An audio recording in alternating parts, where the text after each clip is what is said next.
The year was 1941. Across Europe, Nazi Germany's war machine seemed invincible. Its tanks, the Panzers and Tigers, crushed entire nations beneath their tracks. The Luftwaffe ruled the skies, the U-boats prowled the seas, and Hitler's armies appeared unstoppable. But across the ocean, in a land still scarred by the Great Depression, a sleeping giant was beginning to stir. The United States had one of the smallest armies in the world, ranked 19th, smaller even than Romania's. But when Pearl Harbor was attacked in December 1941, that giant awoke. And when America rose, it did not send only soldiers. It sent machines. Factories that once made cars now produce tanks, planes, and trucks. Detroit, the beating heart of America's automobile industry, became the engine of global war. Ford, Chrysler, and General Motors stopped building family sedans and began forging the weapons that would save the world.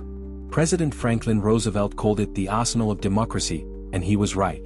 By 1944, American factories were building 50,000 tanks, 100,000 aircraft, 2 million trucks, and hundreds of thousands of jeeps. To the Germans, proud of their precision engineering, these vehicles looked crude and ugly. But they were simple, reliable, and built by the millions, machines that didn't need beauty, only purpose. At the center of it all was a small, boxy 4x4, the Willys Jeep. To the Germans, it was a mystery. How could something so basic be everywhere at once? To the Americans, it was the Swiss Army knife of war. It could climb mountains, cross rivers, pull artillery, carry wounded men, and race across sand and mud.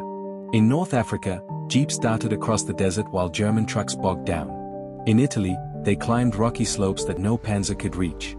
In France, they became the heartbeat of every convoy and patrol.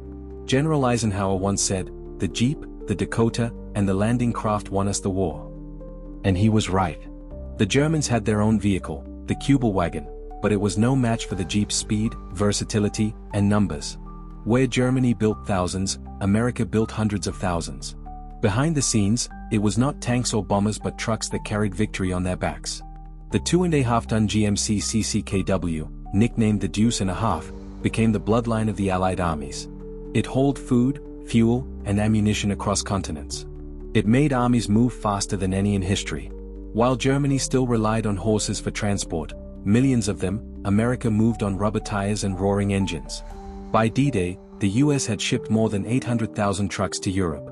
The German generals were stunned. They had planned for a slow enemy advance, not a lightning storm of steel. One German officer admitted, "We have nothing that moves like their trucks. They are an army of wheels." Then came the M4 Sherman tank, the most famous and most controversial vehicle of them all. The Germans laughed at it, calling it the Tommy Cooker, because it caught fire when hit. Their Tigers and Panthers could destroy a Sherman from a mile away. But for every Tiger Germany built, America built 10 Shermans. The Sherman was not about perfection, it was about numbers, reliability, and mobility. It could be repaired in the field, shipped anywhere, and driven by almost anyone. When one Sherman fell, 2 more took its place. When a Tiger broke down, and it often did, it could be stranded for days. American tank crews learned to swarm like wolves, 5 or 6 Shermans circling a single Tiger, flanking from every direction. Germany's mechanical masterpieces were trapped by their own complexity, while America's ordinary machines conquered through endurance. Even in the skies, this industrial storm changed everything. American factories produced bombers and fighters at a rate the Germans could not believe, sometimes a bomber every hour.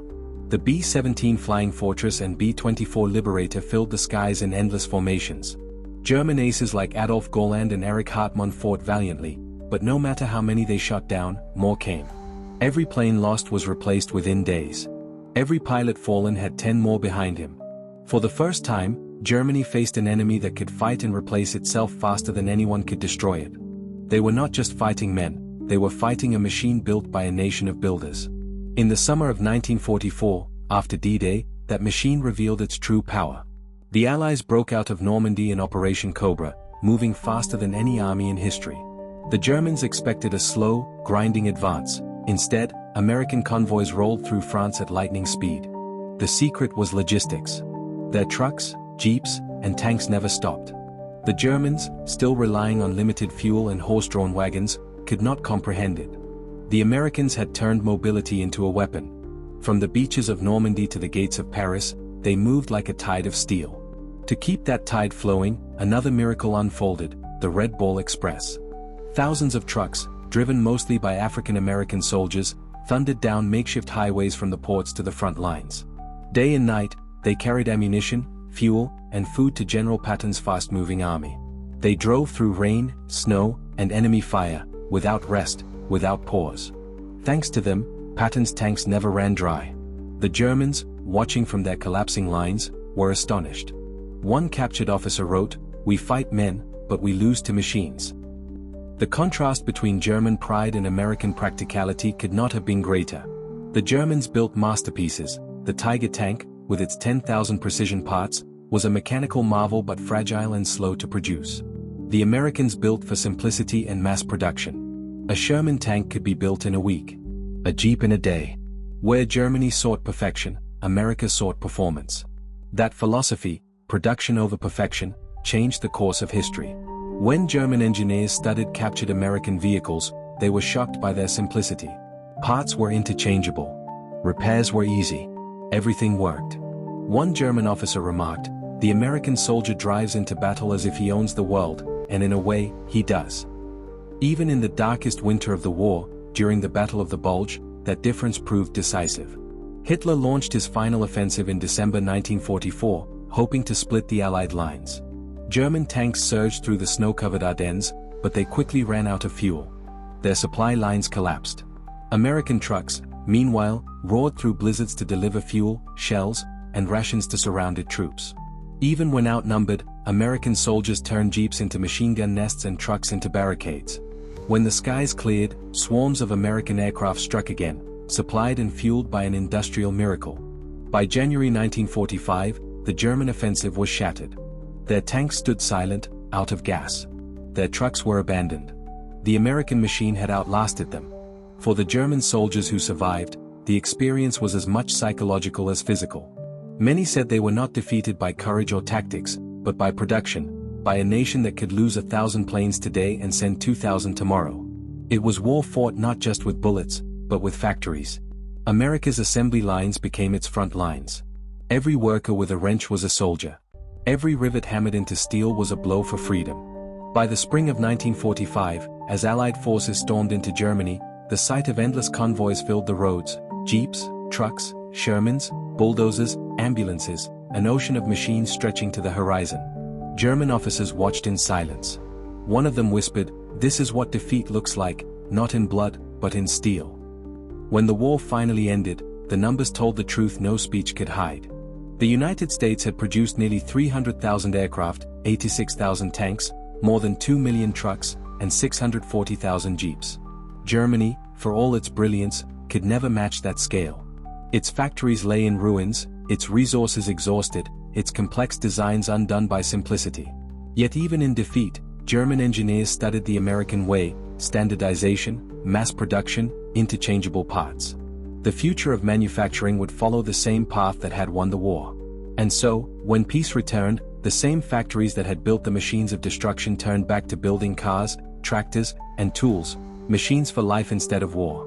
The same hands that forged tanks now built prosperity. But the legacy of those years remained. Because in the darkest time the world had ever known, America proved that freedom could be built, not only fought for, but built. The story of how American vehicles shocked the Germans is not just a tale of tanks and trucks, it is a story of vision, unity, and innovation. It is the story of workers who turned wrenches instead of guns, of engineers who turned blueprints into victory, of soldiers who drove machines that embodied a nation's spirit. When the Germans saw those endless convoys rolling through the mud and rubble, when they looked up and saw skies filled with bombers that never seemed to end, they realized they were facing more than an army. They were facing a civilization of builders. In the end, victory was not only won on the battlefield, it was forged in the factories, shaped on the assembly lines, and carried forward on the wheels of a nation that refused to stop. Ordinary men and women turned steel into strength, motion into power, and industry into freedom. The machines they built rolled across the world, not perfect, not beautiful, but unstoppable. And when the war was over, the world knew one thing beyond doubt: that strength, true strength, lies not just in weapons, but in the will to build them. In the end, victory wasn't just fought, it was built. And those steel giants that rolled out of American factories did more than win a war. They saved the world.